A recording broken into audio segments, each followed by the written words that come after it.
You know, this body is allowing us to be here on the planet and experience life to whatever degree we can. So, thank you. Thank you.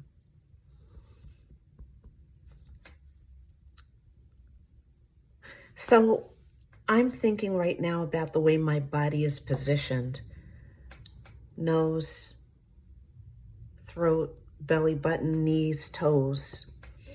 As I'm sitting, if I were really relaxed and everything was facing in the same direction, I would really be like this. But because of the way I have my phone kind of cotched on the edge of a, is that a Jamaican word? I don't know if other people use that word, but my phone is cotched on the edge of a table. So I'm kind of out of alignment by necessity as I record this video. But if I were relaxed and had all the points facing in the same direction, I would actually be looking here. I'd be doing this. And that would be more easeful for my body. But because of my setup, I'm twisted a little.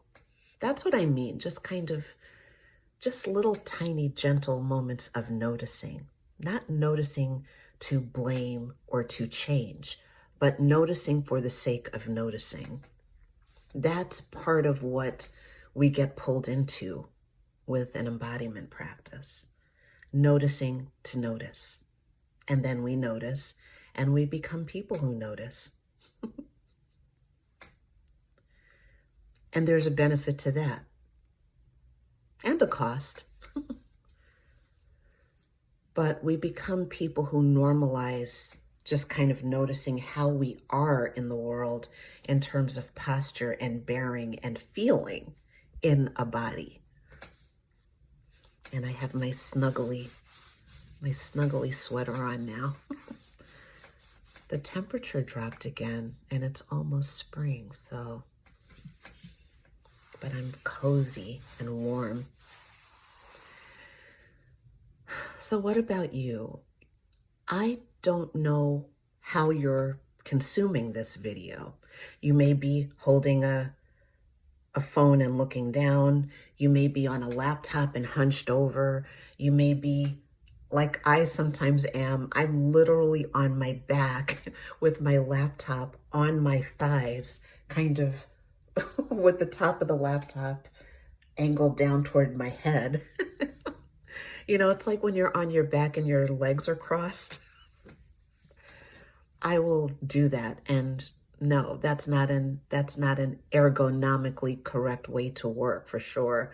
So I'm just asking, how is your body positioned in this moment as you're watching me? And are there little tweaks, interesting little soft, easeful tweaks that you can make? Just out of curiosity, not to fix, but to respond. There's a softening of language that I'm playing with here. You know, it's like, can we be less harsh with ourselves? Can we be less exacting? Can we be less rigid with ourselves as we explore this experience of being in a body?